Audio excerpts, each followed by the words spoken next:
good evening everyone here. Thank you so much for inviting me. First of all, I want to, for people who have not read the book or don't know about my son's cancer, I'll give you a bit of a lowdown on what happened in 2014. My son was at that time 3 years, 10 months, and he was diagnosed with a condition called Wilms tumor. It's a very rare case of kidney cancer. It happens to a very small percentage of kids worldwide. And my son happened to be part of that unfortunate percentage of kids. This discovery of this cancer, the first very bizarre symptoms were over a very usual brunch at a five-star restaurant in Mumbai when we had come back from a New Year trip in January. And there was no accompanying fever, there was no vomiting, there was no discomfort that my son had. He was extremely, he's a very, very positive, very, very energetic kid. And that day he happened to pass blood in his urine. And we as parents obviously freaked out. We took him to the nearest hospital. That's where we all get treated. That's in Khar, Hinduja. And his pediatrician, Dr. Ajit there, did the tests. And we found a 9-centimeter tumor that was growing on top of his left kidney. And, for any parent, and I'll speak for ourselves, for me and my wife, when we heard the news, it's like the ground beneath our feet had been ripped off. Cancer, the perception of cancer for a layperson like me, and I consider myself as a layperson because with education, with even staying in Mumbai, you've heard of people get cancer, but you don't actually go to the depths of it unless you have someone close to you diagnosed with the disease. My perception of cancer was this monster that is going to take my son's life. Because of a lot of things, maybe the way it's been projected in the media, maybe the way just the general vibe of what cancer has done worldwide. It has overtaken heart disease over the past decade. It's very prevalent in our country, in rural and because of urbanization in most of the places. And you're constantly hearing about deaths related to cancer. And that was my, prime fear at that point of time, that this is going to take my son's life. The perception changed when I started informing myself, when I started reading up a lot about cancer and demystifying a lot of things about this dreaded disease. I realized that 70 to almost 95%, in my son's case, the prognosis is extremely good. Wilms tumor has one of the best prognosis as far as cancer goes. It's highly treatable, and that was very heartening for me to know. But that was a revelation that happened over the course of 2 months after reading. So I had an agonizing 2 months. And but still, there's no way of encompassing that in words or trying to explain what a parent goes through. It's worse than being confronted with your own mortality, hearing that your 3-year-old son has got cancer. And our lives have changed ever since. We've started living a very new kind of normal. You make peace with the cancer in a way. It's this factor in the house. It's there in conversations that wasn't there. You can't wish it away. And your perception changes, and then you have to fight the good fight against this disease and make sure you don't let it get the better of you or your family. And that's exactly what we did. Yeah, Emraan, and I think I just read through the book, and you have constantly mentioned a positive message there. I mean, Superman. We use the analogy of superheroes in the book. Yes. So I think, do you wish that in some ways the media should, or the general public should have more positive news coming out? Because as I always tell my patients, a lot of times, people proudly say that I've got an angioplasty done at a 7-star hospital, but nobody says that I've got cancer treated at an XYZ place. So do you think that kind of positive news should come out? More people. I just wish positive news sold as much as bad news did. That's the unfortunate part. But yes, I mean, there's also projections in the media that bring about positive effects of cancer, but there's no running away from the fact that it is the major killer worldwide today. So there is this dread that, there is this underlying feeling that what if, and another reason is when you have something like a diabetes or a heart, you deal with it. You have terms that you are constantly have been thrown towards you, which is 5 year survival. Your fight doesn't end after your chemotherapy or radiation. It is another psychological problem you go through for 5 years. We're still dealing with it. My son is on 2.5 years now, which is he's out of the red right now. But there are a lot of factors with cancer that actually add up the fear syndrome that we all have when we hear about cancer. So Manoj, I think that's a message that probably I think we should carry, that media needs some good news as well as bad news. Media doesn't look at news as good news or bad news. Media looks at news as news. So it's a very subjective thing. One day, I would hope that we have some of these physicians here today, because this is a great forum as well, right? We've been here all day discussing on call. About what a family goes through when a person in the family is diagnosed with cancer. So what do you think is this impact on the life of a family once a cancer is diagnosed, as regards the cost, as regards the anxiety, how does the healthcare worker sort of reduce this? What would you like to see the healthcare worker doing to reduce this? Well, first of all, I'd like to speak personally about our experience and the psychological impact. As parents, you go through a variety of emotions, ranging from anger, guilt, sadness. Guilt because, at that age, you're making most of the choices for your kid, and you feel that maybe it's something that you did wrong, maybe you fed the kid something wrong, there was something wrong with the nutrition, and that has a very, very deep psychological impact, that had a deep impact on us. When we heard the news, obviously it was the worst part, and post that, every day was like a new hurdle. There was post that the surgery, which we had, which was the 4 longest hours of our lives, having the tumor removed, and we lost the kidney also, because that's generally how you deal with a case where it is 9 centimeters. And post that, there was the pathology report coming in, which took us, which took 5 to 7 days, which is again the 5 longest days of my life, because then, there's the unfavorable, favorable histology, there's the staging, which was all very new to us. Thankfully, he was on a second stage, which made the treatment and the prognosis much better. Post that, we flew our son to Canada, to Toronto, to Sick Kids. It's one of the top pediatric hospitals. And there was one of the main reasons that we did this is because we were trying to attend, apart from the physical aspect and the medical intervention, there's a psychological impact that all this has on us as a family unit and on our son. And we didn't want him to change in any way. That emotionally scars a kid. It definitely has emotionally scarred us. Kids can't talk about it. But that's something that we, I guess, lack in our country, is dealing with the psychological aspect of cancer. Talking about it, parents talking about it, trying to make the kid understand what the issue at hand is, because it's extremely complex. When my son was flown in, obviously there was great care in Hinduja, and he got the best treatment there.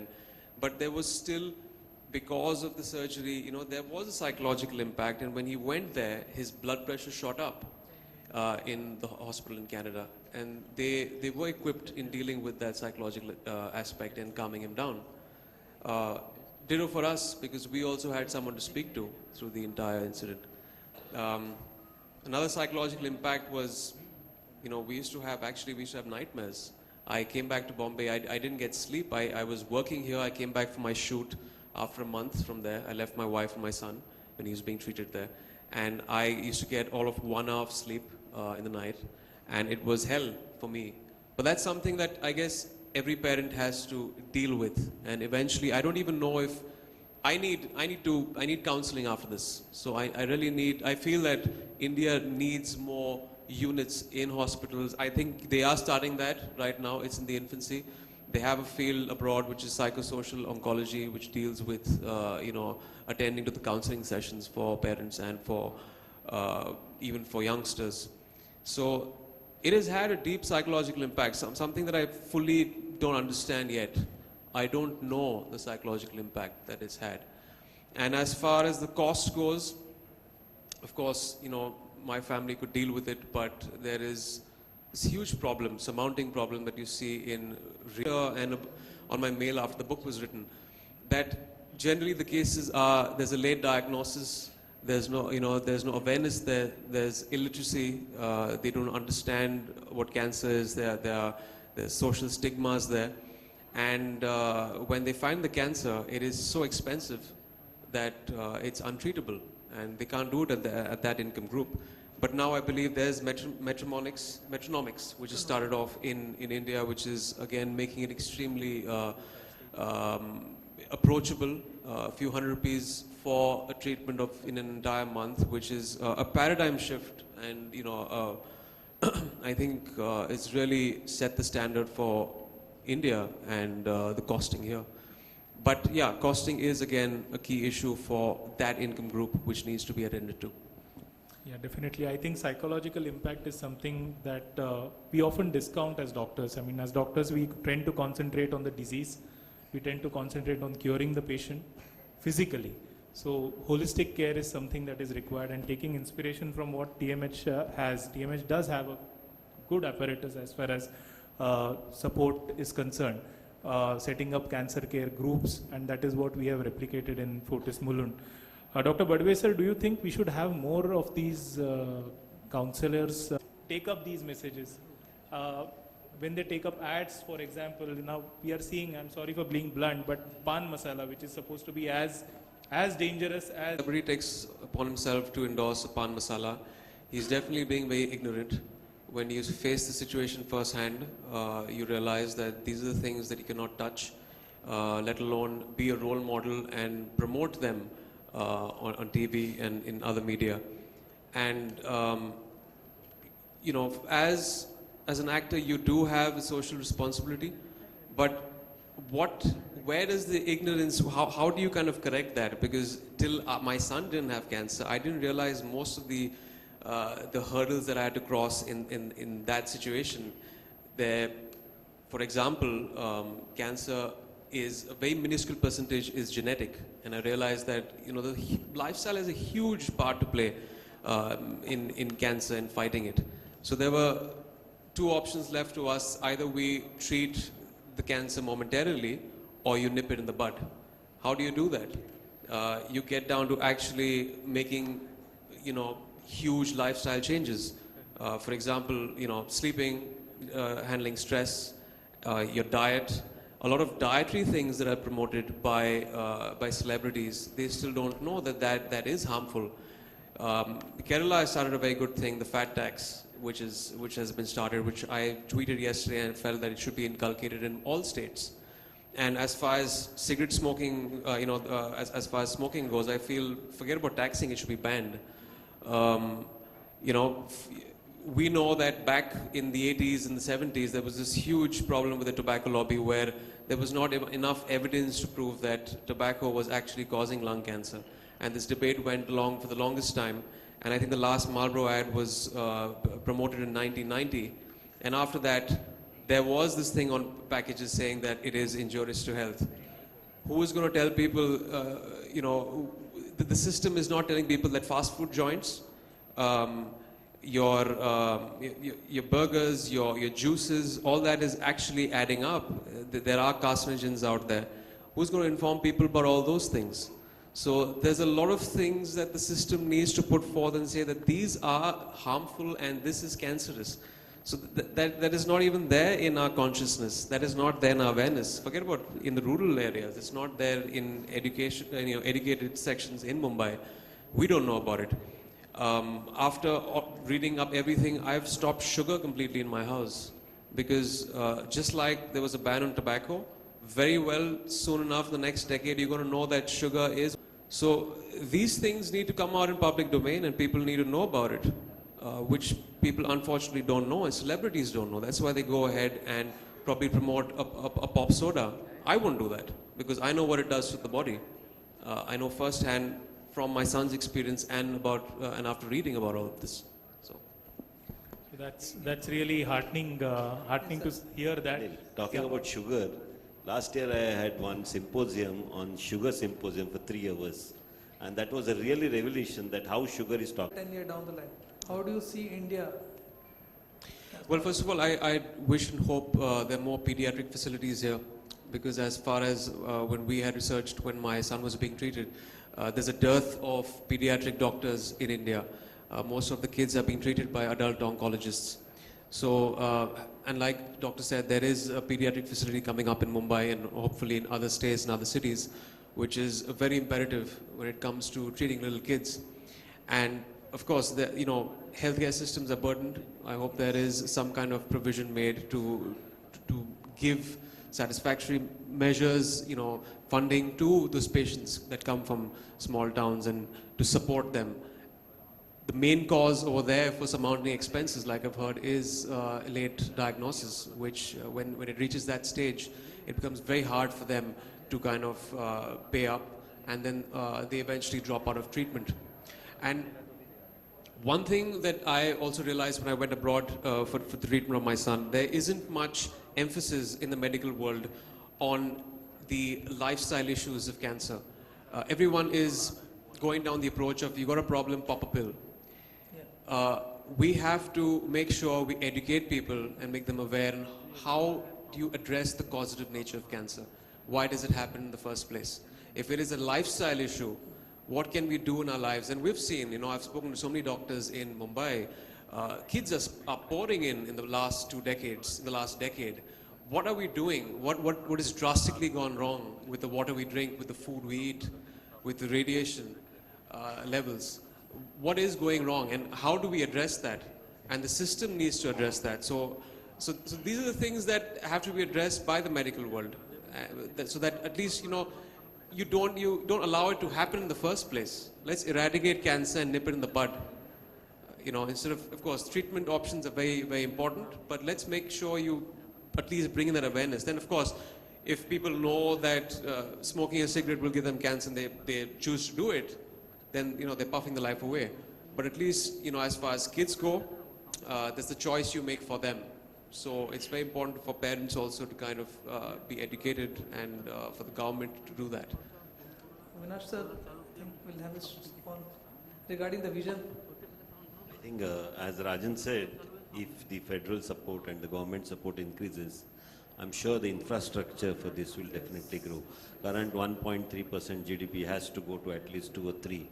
Then I'm sure all this will probably be better. But I think more, I feel is what is important for is that there should be more awareness in the public about understanding a cancer and living with it and fighting against it. I think today people should realize